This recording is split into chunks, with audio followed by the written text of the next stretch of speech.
Hello. Hey. I'm just checking my audio. Looks good.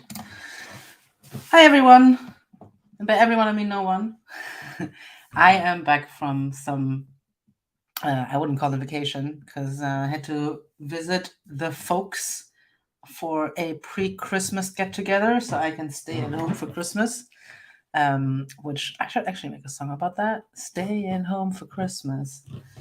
So today we are going to solve day 5, and I know it's already the 14th of December, and it might not be super exciting to solve day 5 now. But hey, I'm just trying to solve every one of these puzzles with y'all, so this is what we have to do. And next year you might want to come back and check out the videos from last year, and that it's nice that we have like all lined up and we don't have like a big gap in between day 4 and day 14 or something. So let's look at today's, or the exercise of 10 days before today. We're still in some kind of jungle or forest with the elves trying to get some star fruit. And yeah, so I think we took a rest on day 4. And now the expedition can depart as soon as the final supplies have been unloaded from the ships. Supplies are stored in stacks of marked crates, but because the needed supplies are buried under many other crates, the crates need to be rearranged. The ship has a giant cargo crane capable of moving crates between stacks. To ensure none of the crates get crushed or fall over, the crane operator will rearrange them in a series of carefully planned steps.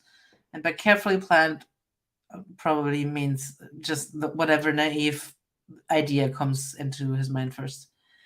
After the crates are rearranged, the desired crates will be at the top of each stack. The elves don't want to interrupt the crane operator during this delicate procedure, but they forgot to ask her which crate will end up where, and they want to be ready to unload them as soon as possible so they can embark. They do, however, have a drawing of the starting stacks of crates and the rearrangement procedure. So that's our puzzle input. So we have like the first couple lines are the stacks, then we have a line that is the indices for each stack, so the number, and then we have the procedure down here. In this example, there are 3 stacks of crates. Stack 1 contains 2 crates. Crate Z is on the bottom and crate N is on top.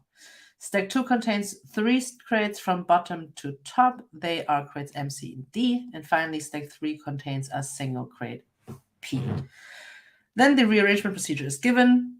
In each step of the procedure, a quantity of crates is moved from one stack to a different stack.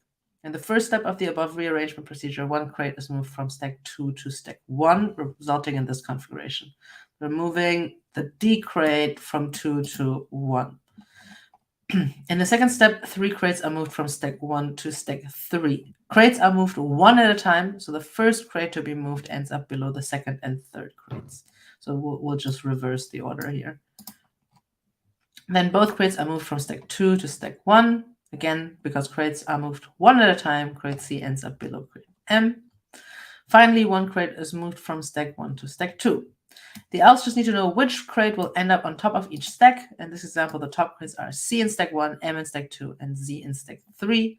So you should combine these together and give the elves the message CMZ. After the rearrangement procedure completes, what crate ends up on top of each stack? Okay, CMZ for our test input. But I remember when I did this, I rewrote my reading module for some reason. Probably because I get a list of each line, and I would rather not get the finished list, but I would rather start, building everything while I'm reading it, like while I'm in the buffer. So I'm probably just going to start with that. If you remember what we were doing, we have our, I should probably start thinking about ordering these.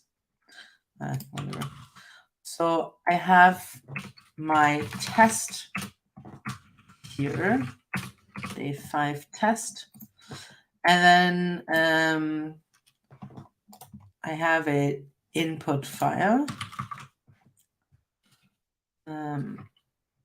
Wait, that's not what I wanted.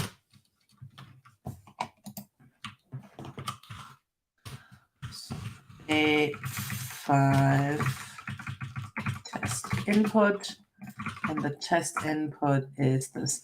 So what I've seen is that there were a bunch of people who did not want to write something that will parse like individual crates in which blah, and then the instructions, but rather because we can look at the puzzle input, and it's actually it's not that much. So a lot of people just hard coded basically these values into the structure that they wanted to have at the end, and I guess that's fair game. You can do that. I don't think that's a problem. But I want to actually write the parser. I would really very much like to do that exercise myself. So we're going to do this together. I'm also seeing that there's actually this might be some kind of record viewership. So hey everyone, I'm glad that you joined me. As you see, I got these very pretty reindeer antlers for the occasion. So I think that worked very well. Okay, so as I said before, or probably last time, I'm trying to do this test driven because by now this is today I solved day 14, and like thank God I'm writing tests because like it gets very confused very quickly, especially if you're like moving things around, refactoring stuff, and then when you get to part 2, you have to maybe change some minute details. So I always recommend writing tests. You will save yourself a lot of pain down the road. So the first thing I want to do is I want to just build up this crate, this structure of like which crate lives where. So I'm gonna build ship, I guess. And then I will. So this is interesting. Do I want to have 2 different files? Do I want to within the logic you know what, I'm gonna make things slightly easier for me. I will separate the 2 of them. So I will have one that is only the crates, test input crates, and then the other one is test input instructions. And then I have to obviously do this for the actual input as well. I mean, I could theoretically just write the logic also for making sure that I'm splitting that. Maybe I should do that. No, I shouldn't. I was just thinking about it because, as I said, I want to read line by line and already put everything into place the way I want it. And it's just much easier if I, also with the testing, if I have them separated. Otherwise, I have to kind of already know that I'm still looking at the crates. I mean, like, could pretty much do like while I haven't done that yet, but I'm gonna do it this way. Okay, so I will day 5. I will build ship and I will pass in I'll just pass in the file name. How about that? It's day 5 test input rates txt. And then in my solution here, I will have a, oopsie, what happened? I will have a function that is called build ship, and it will take the file name. Okay, so let's just do this first. Let's just make sure that our test setup works. Oops, hyphen day 5. Okay, so now we are printing each line that looks to be in order. So what do we want to do? We want to test that once we built this ship, we want a structure that is like this. So we want a list with all the crates in them, and then we want the crates in order. So let's see. This is what is expect. Not this one, but this. This is what we expect. Oh wait, this is what we expect. Sorry. I'm just going to write this here so I can look at it. So, is this right? No. Okay, this is what it looks like. Okay, so we want to have in the first row, we want to have Z and then N. And then basically the topmost is the rightmost. I'm going to make this a string actually. And then the second column, we want to have D,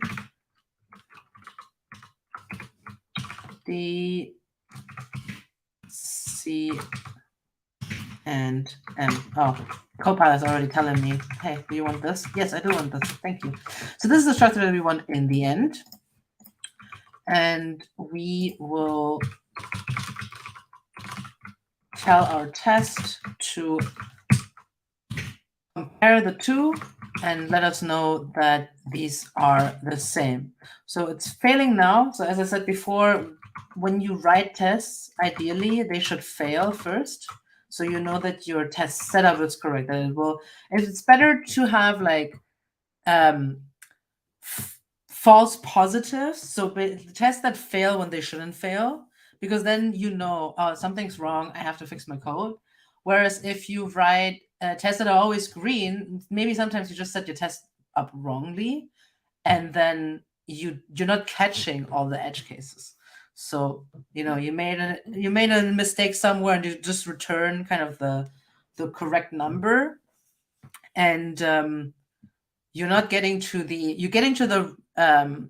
right result, but maybe you're not testing you're not testing the actual result. You're testing something else. So failing tests are always better because that will make you try to fix it, and then you will look at the things in detail. So now our error is that none does not equal our expected list because we're not returning anything. So let's see. We want to return crates, right? And crates is a list. And now the other thing is that also we have like the indices at the bottom, but we don't necessarily need them because we know it's going from left to right. So I'm just going to remove that as well, and it will just save us like a little bit of logic stuff where we have to be like, oh, but if this is like that, then we're done. Ooh, all right. So let's look again at what is printed here, and I'm going to like print the word line first, just so we know where it begins and where it starts.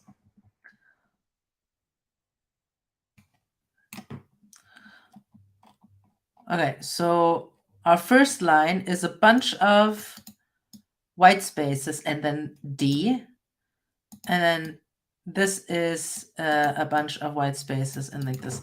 And I'm already seeing that I'm getting the top ones first. So at the end of this, I have to flip it. I have to flip the list. What I can also see is that the number of characters and spaces is always the same. So I always have like 3 characters here and then 1 white space.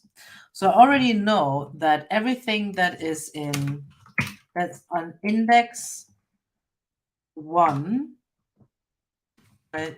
Index 1, that is in the first grade. And then index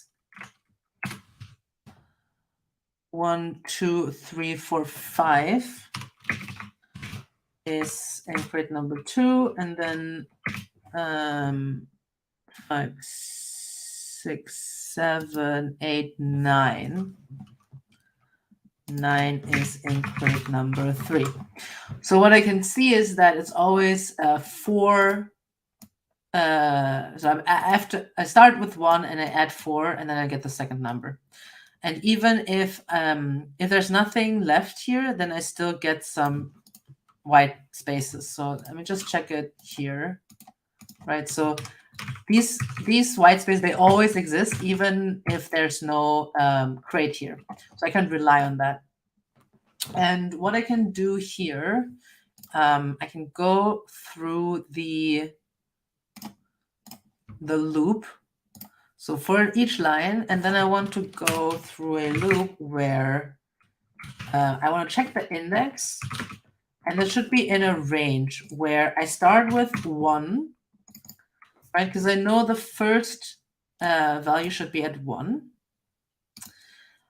And we want to go up until length of the line, that's fine. And then we want to do a step of 4, because we want to go from 1 to 5. So these parameters in range are, where do I start, where do I end? And that's excluding the number that's here. So if this is 12, we end at I equals 11. And then this is the step size. So we're not going to do, the next one won't be 2. I will be 1 at the first round. And then the second time we loop through this, I will be 5, because we have a step size of 4. And then let's see if this is correct. So I'm going to now print the char. And then we should see now D and then N and C and Z, M, and P. So let's see if that actually is what is happening. Okay, so yeah, this is an empty. Then we say D, and then N, then another empty. This is the top row. This is the second row, and then the last one is this third row. That looks to be right. Okay. So, and this is pretty much the entire parsing logic. So I understand when people say I don't want to parse and whatever, but like this is like pretty straightforward. So it wasn't too much. So now we have the crates here.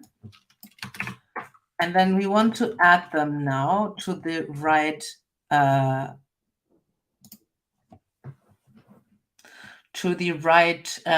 column. And now I'm thinking, okay, so first row, we want to add D to the second element in crate. So we don't have any elements in crates yet. So the crate is a list of lists, as we have established in our test, right?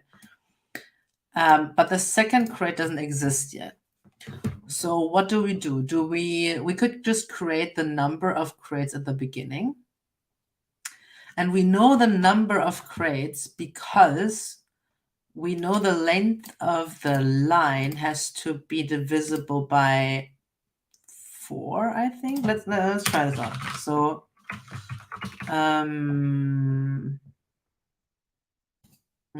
okay.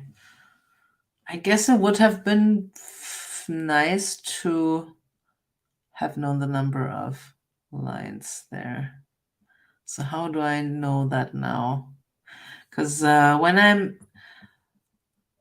I only have the length of the line available here, like in this loop, and I don't want to, set up things inside this loop because I will do it constantly. I will loop through it, obviously. So that's not ideal for line in F. So if F is a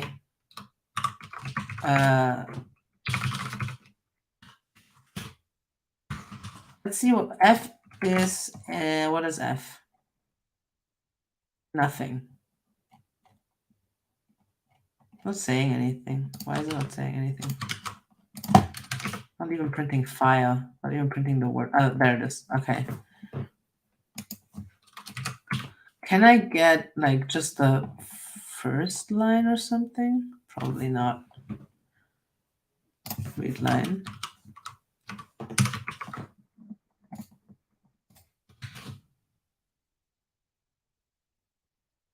Okay, I can get the first line like this, and then the other lines are, then it's removed from the other lines. Ah, damn, I don't like this. Maybe, what if I do the following? Okay, so this you can already see that I'm like changing ideas. And the good thing about this is that my test I don't have to touch, because I'm still like, I'm gonna test this function and I'll expect this structure, because I've already decided on the structure. So I can just leave the test and I can change my stuff here as much as I want. So what I'm gonna do is I'm gonna actually use my reading module that I wrote. I'm just gonna take a look at it again because I forgot. Yeah, so I'm just but I'm doing the line strip. Oh, okay, that's why I didn't. That's why I didn't use this, because the line strip will strip all the white spaces, and I need them. So we're not gonna import it in. Okay. Okay, we're gonna do this, and then we will do. We'll actually do this just without the strip.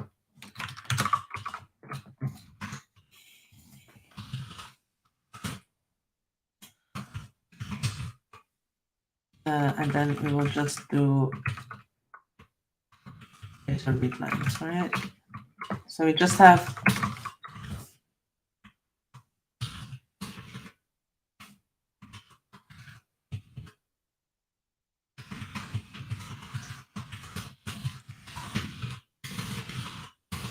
I'm putting this into its own function because it will make it easier for me to work with it.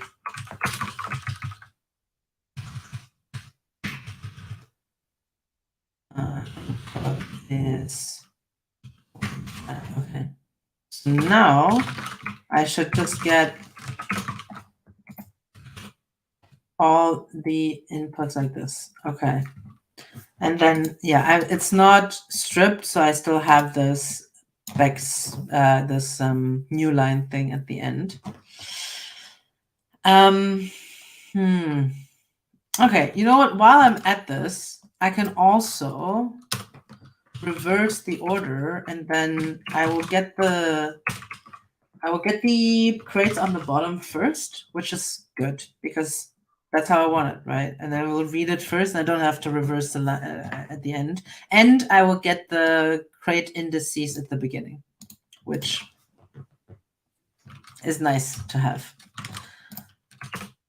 Okay, so I now have 1, 2, 3. Maybe I want line, but I don't want the \n here. So can I do line? Can I remove a substring if I can find it? Okay, let's go to DuckDuckGo for this. So Python remove character if in string.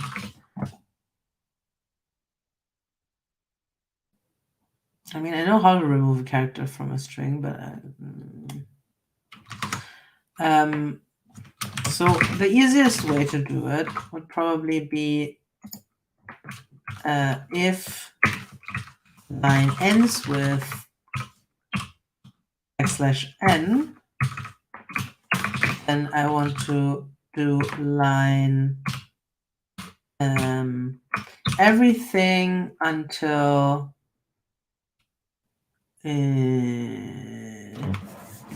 the last three, until length of line minus. I think there's probably a better way to do this. Minus 2. Else, just give me the line.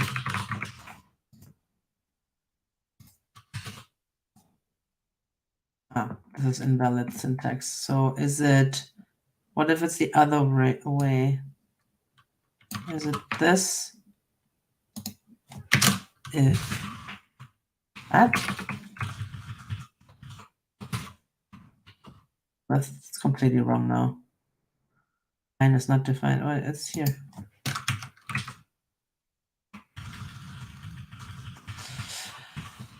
I'm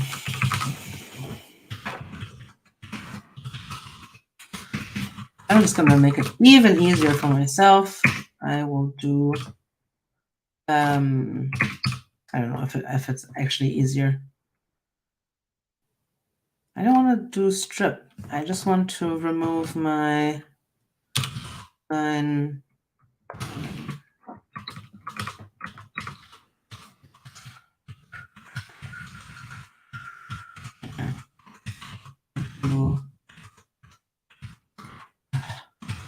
I was hoping I could do some like cool list comprehension stuff here, but I might just have to use a very naive and simple loop.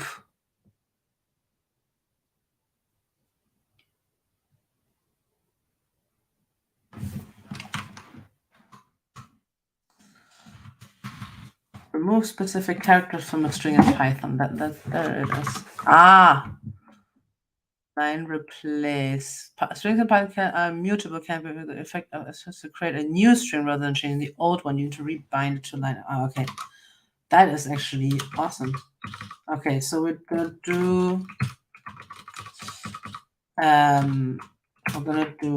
line replace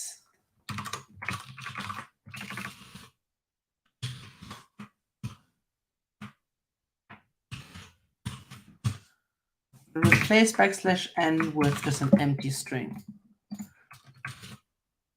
No, and now we have this correctly.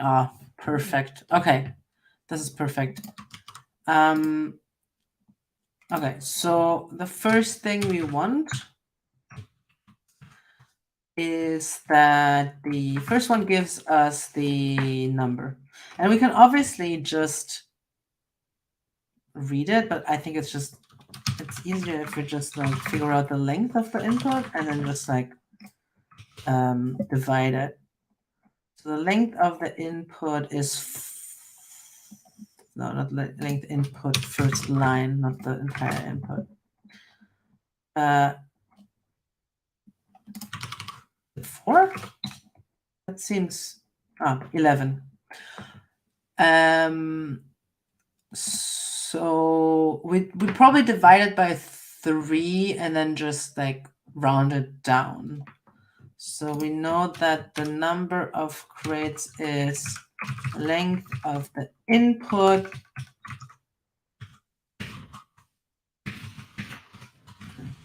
and we want to create as much empty lists in here for every number in range 3. So that should give us a list with 3 empty lists. Right? The length of the input is 11. We divide it by 3. It's something 3 point something. It's not quite 12 because there's one white space missing at the end. So otherwise, every crate is like 3 white spaces and 3 chars and a white space, but the third one isn't. So if we divide it by 4, it would come up to like less, and if we divide it by 3, it would come up to a bit more. So we have to round down. Okay, let's see if we cannot access local variable input. But yeah, I have to do this here.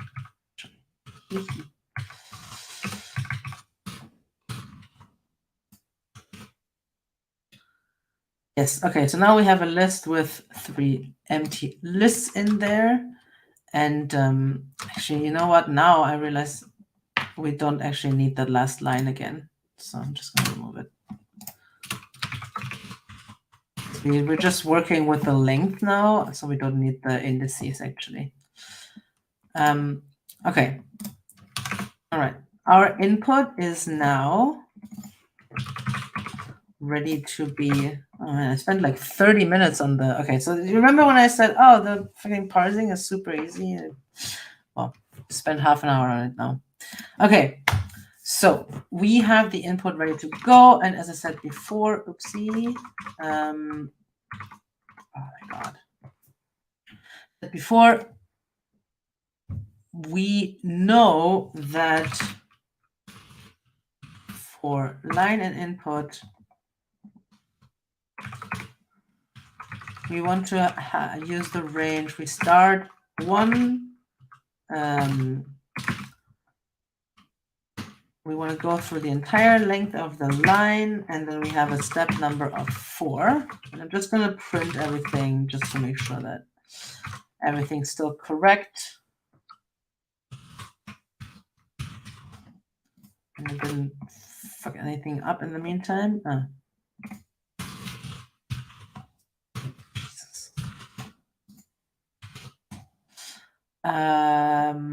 All right, so it's ZMP NC empty space D empty space. Okay, so this is all correct. So now I'm going to put this into my ship.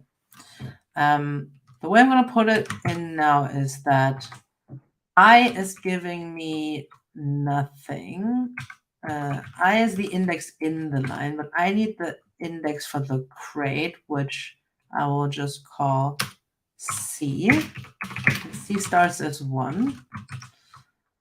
And then every time we go through this, we will add 1 to it. So we're going to put in crates C, that's the index of the crate, and we're just going to append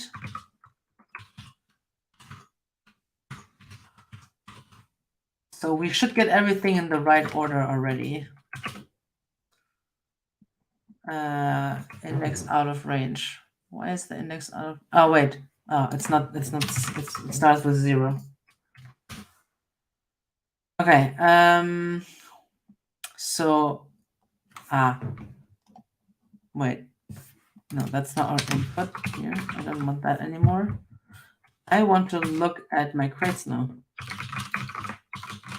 Actually, we can see it here.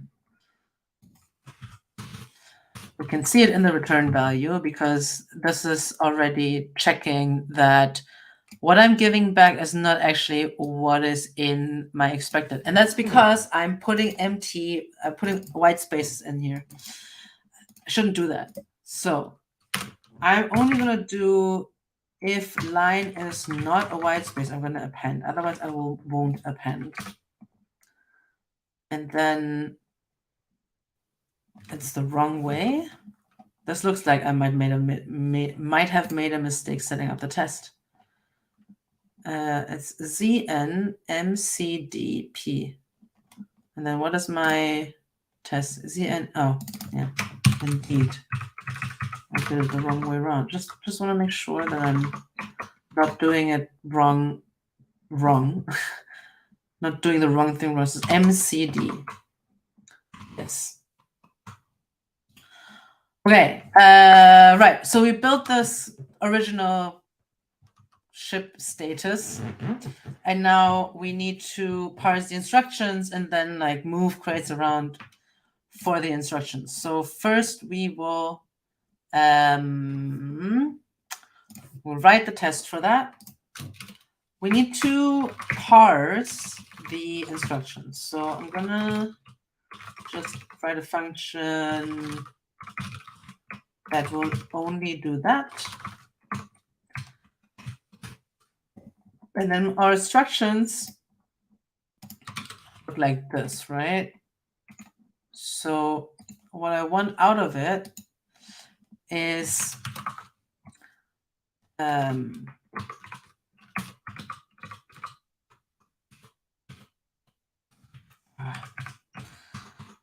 don't like that Copilot is now hijacking my tabs.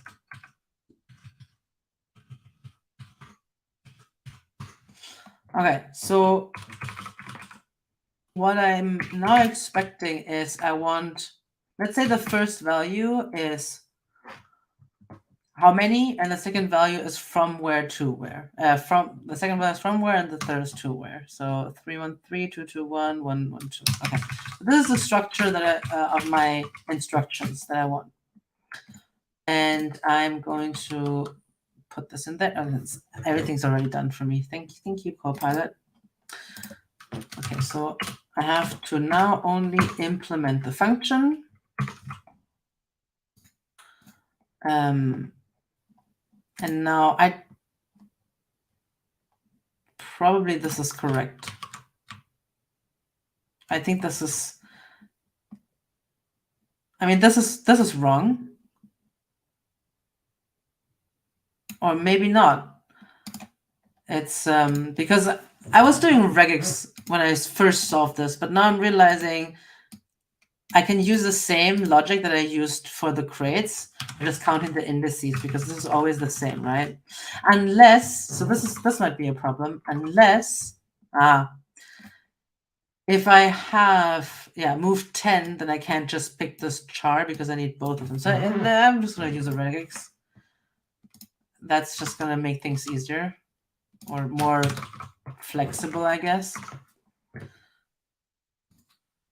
Okay, so someone remember the syntax for regex? It's like match or something.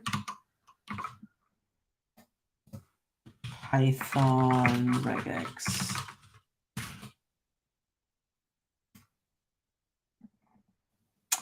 Research or find all. I'm gonna use a regex tester also. So I never have to use my own brain. That would be fantastic. I'm just gonna put the whole file in here. Okay, and then my regular expression is move digit. What's digit? It's the other slash. From digit to digit. And then, okay, so what if I have move 10 from 1 to 2? So I need digit, at least one digit probably. Yeah, this will work. Okay. This looks to be okay. So how does it work? Find all, then the regex, and then the string. Okay. So I'm going to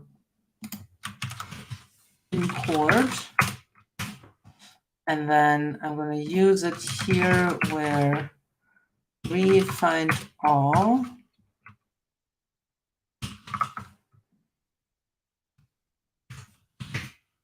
line. And then show me what you got. Show me what this will output. I have no idea. Do we have?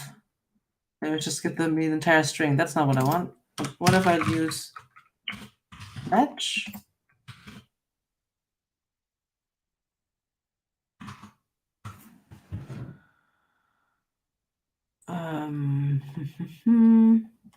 Search.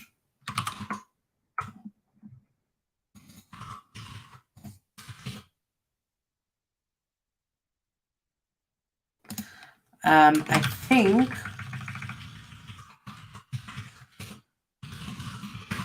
we can do stuff here with the match object that I have. And just access it like this. Okay, I'm just going to cheat real quick and look at my original solution. It's doing find all.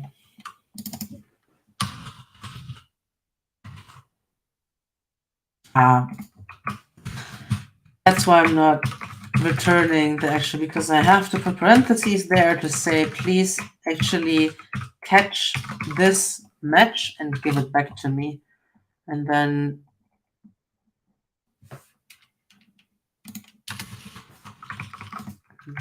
what do I have in match? Now I have the values here in match, and match is a list. So I can probably because I need to parse them into integer. Does that work? No, I don't need invalid escape sequence.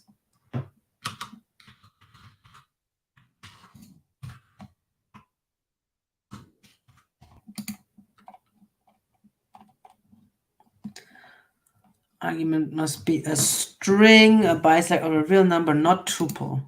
Wait, tuple?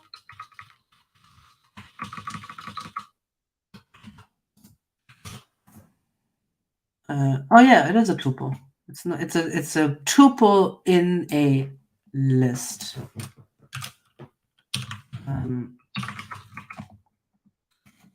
So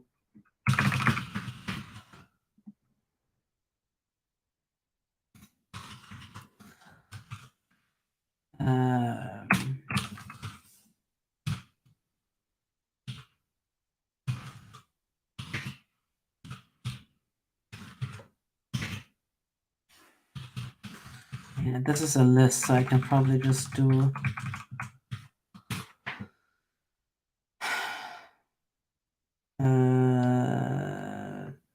number int number 4. That's not a list, that's a tuple.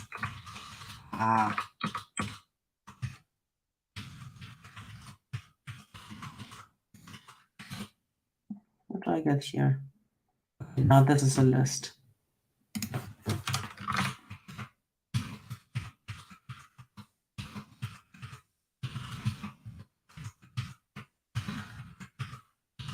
I don't know if I can get rid of that second list within this expression.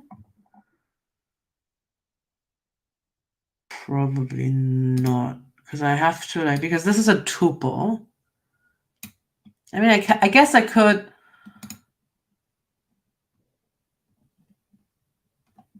Instead of expecting values here, I could expect tuples. It doesn't really matter either way, but it makes it a bit easier to parse, I guess, or makes my parsing logic a bit shorter and more readable. So I will just do that, I guess. We'll see if that helps in any way.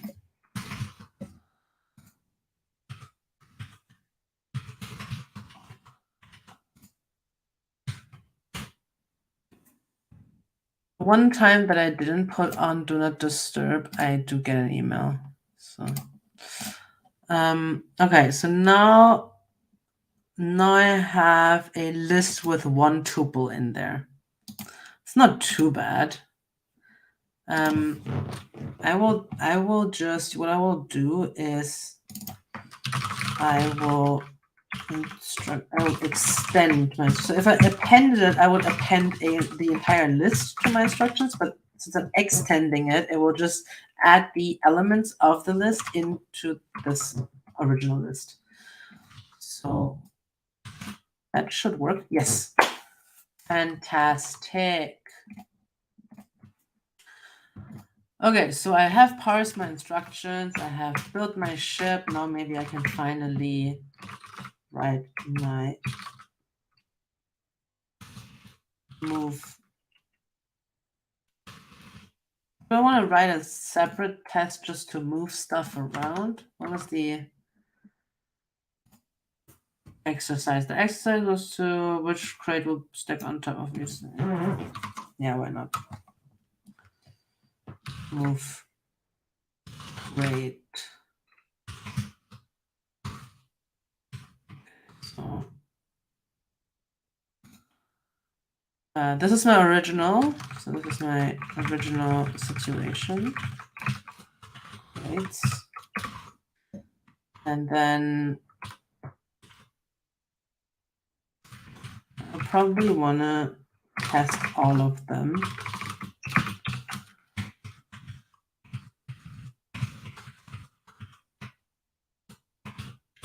Right.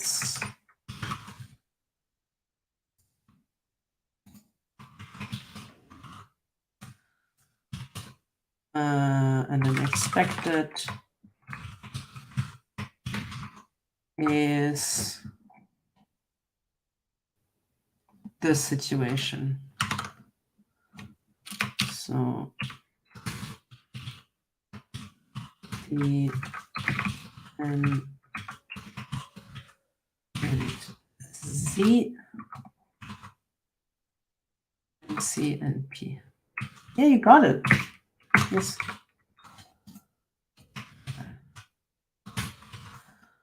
So move crates. Oh, dang. I mean, yeah, but I will put it in here because it will be easier to read. Okay. For this case. Test cases. Yeah, exactly. So I want to put in my crates. Need to put my instruction.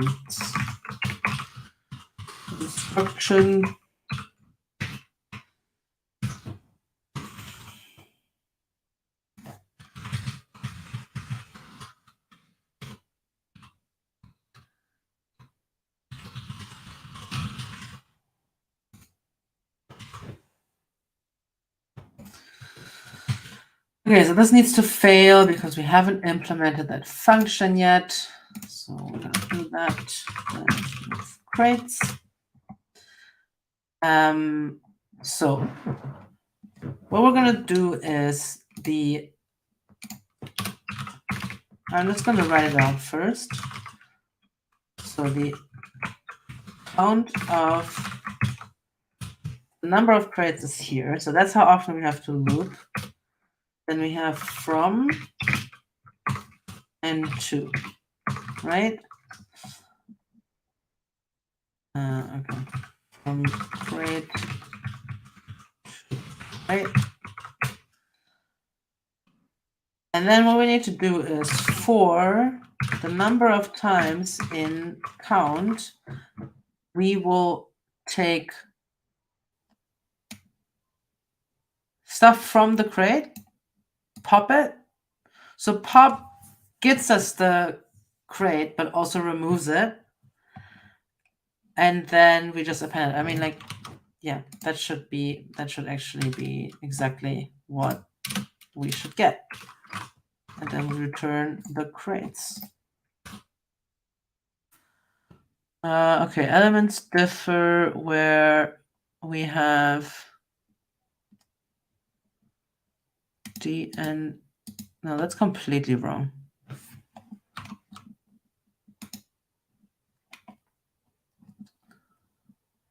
Oh yeah, because it's flipped, right? So we should move D here, so it should be Z and D.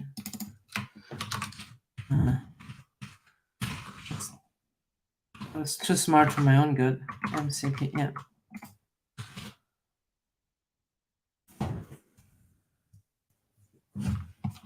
So this is, I think, is a logic issue.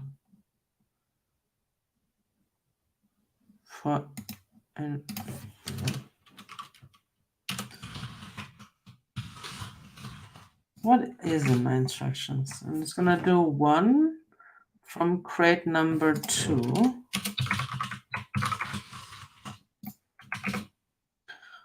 From crate number 2, I want to move 1 to crate number 1. So after, I should have Z and D, MC, and then P. Z and D, MC, P.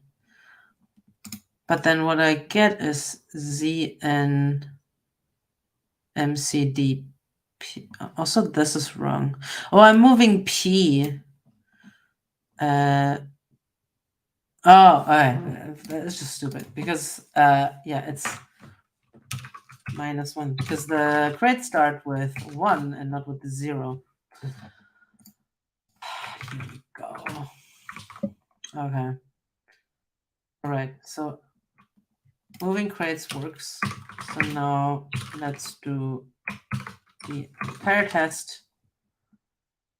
So we're gonna build the ship, parse the instructions, and then for each instruction, we move crates.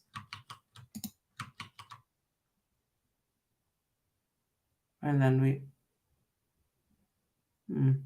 except we don't want the first one, we want the last one.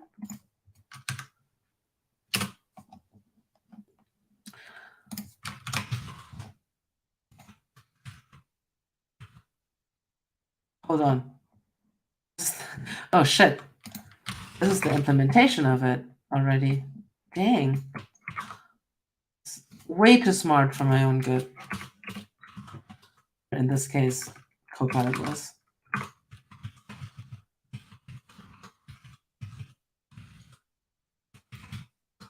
Which, this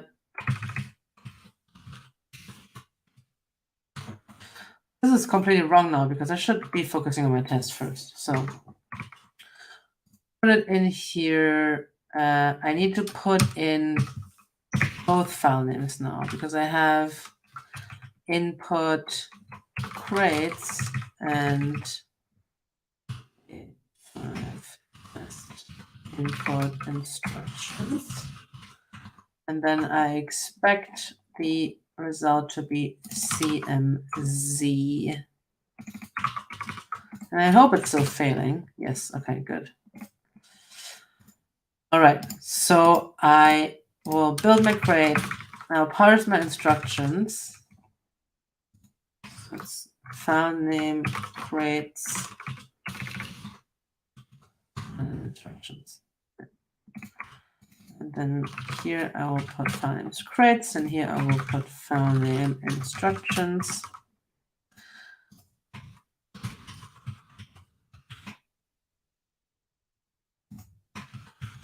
And so I'm moving crates one by one, and then I want to return the last element.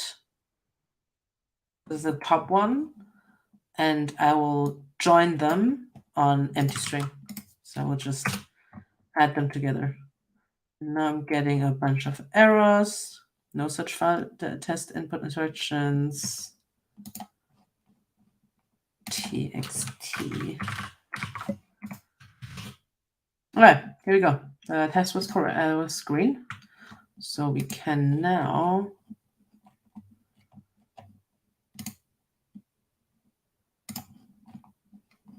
just run the function.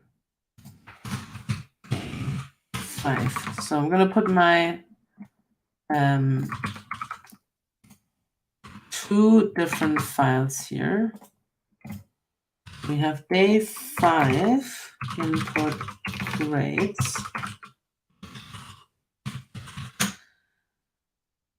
See. Wonder if it would have been quicker if I had just not written a parser now. But then you wouldn't have had this fun writing it.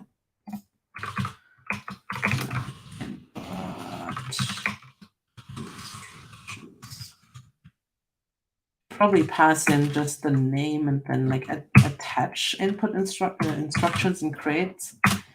But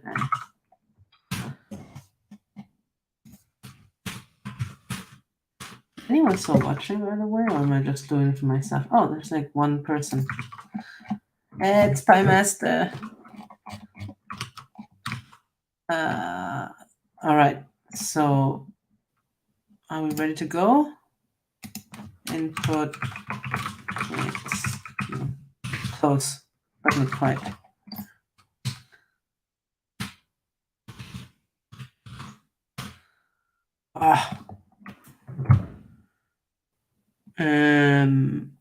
What's happening here?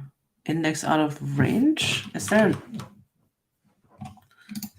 something empty? Man, this is why I write tests. Ah, there's 2 empty ones.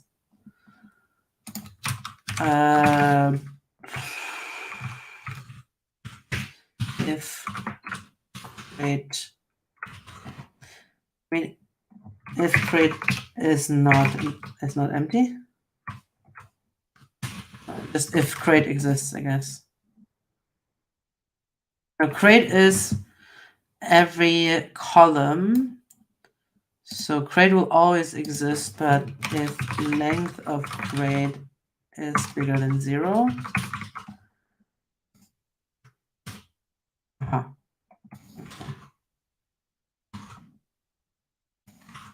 Submit! Yes! I was a bit more excited than I thought it would be.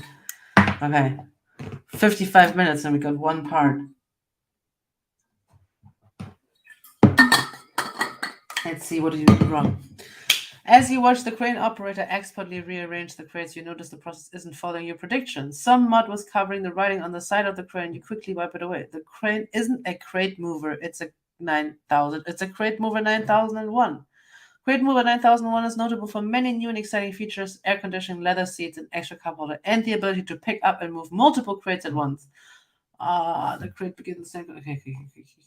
So we're not doing it one by one. We're just doing like the entire. And that doesn't make it harder. It just makes it a bit annoying because I have to write a different test now.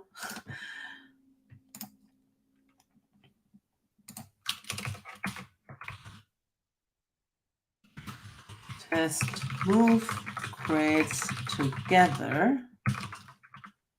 So I'm just going to create a new function. I just realized I only wrote one test case here. I forgot to add more test cases because I was just so excited about continuing. You know what? Let's just skip and just because it's already late. So okay. Just gonna assume that the general logic will work exactly the same, and I'm just, instead of doing like one by one, I will move all of them together. Move crates together.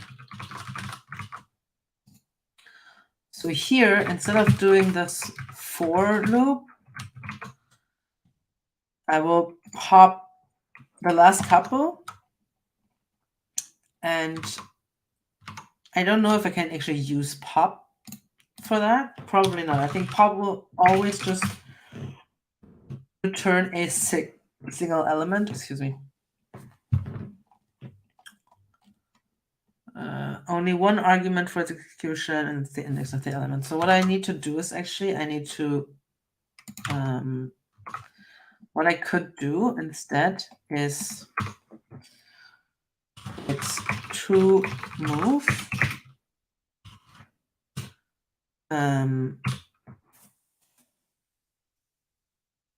so yeah, basically this.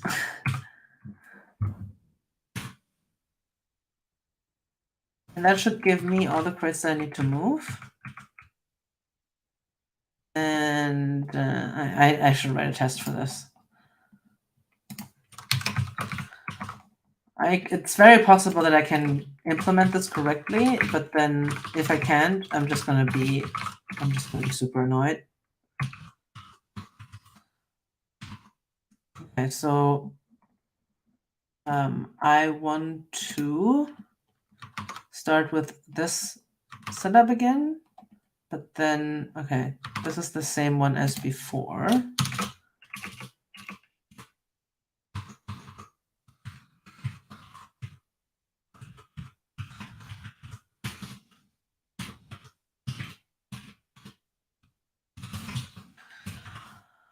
So this is my new starting point. It's, oh my god, that looks terrible.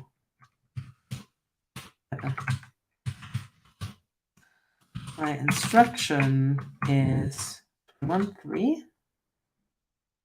And then what I'm expecting it to look like is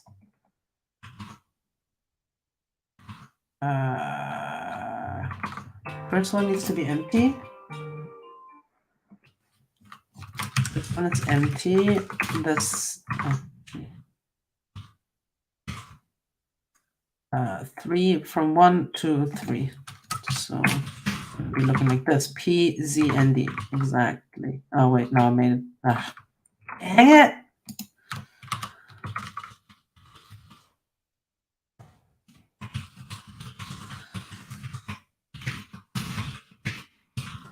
This is what happens when you try and finish things under pressure.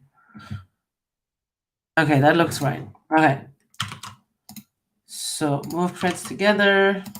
I don't even know what I implemented and what I didn't implement, but we will find out because we're gonna run a test. Okay. So it's wrong. Because I'm still doing this. Okay.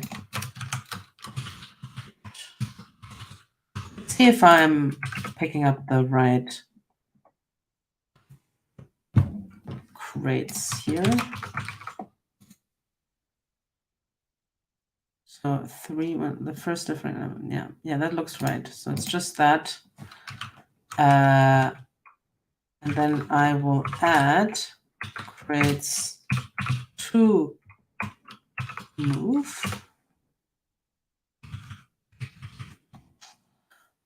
To move, it's called to crate. Extend the crates to move. And then here,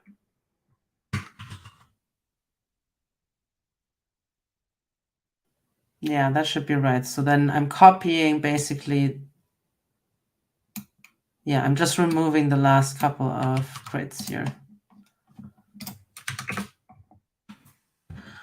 Looks like it's wrong because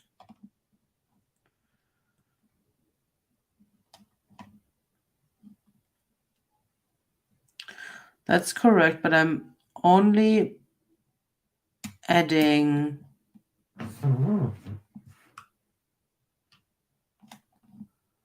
that's the second one, right? Yeah. Looks like I'm only adding one and not all 3 of them.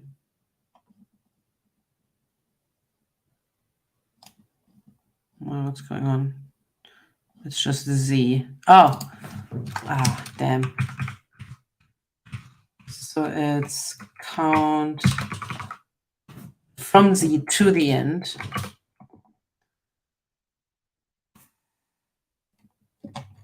Oh, yeah.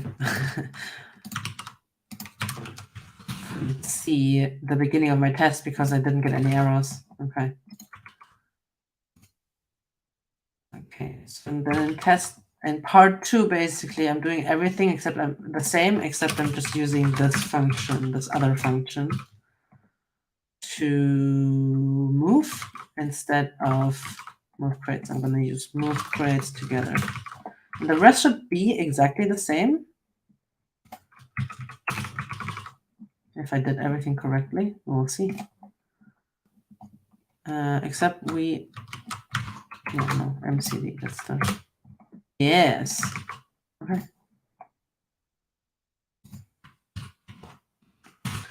And this one really had me stumped.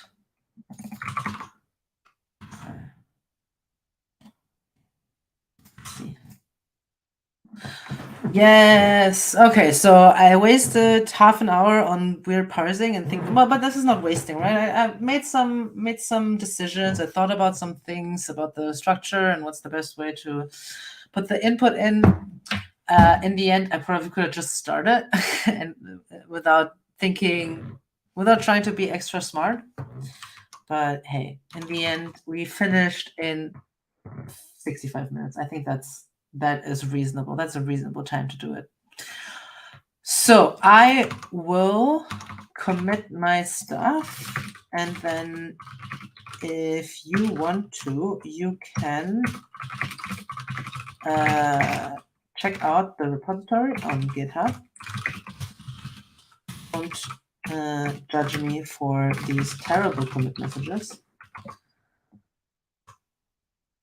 So if you want to check out the code, you can go to Leon Makes Things AOC 2022, and then you will find all the solutions that we worked on and have figured out together so far. And that is it, I think. I think we're all tired now. I'm for sure tired. I sat on day 14 today for like 2 hours. But I managed to. It was one pathfinding thing so far that I was a bit stumped because I don't know how to do pathfinding, but I figured it out, and I'm excited to get through it soon. But until then, thank you all for watching. I will see you probably tomorrow. We'll see. Planning to stream again tomorrow. We have to catch up.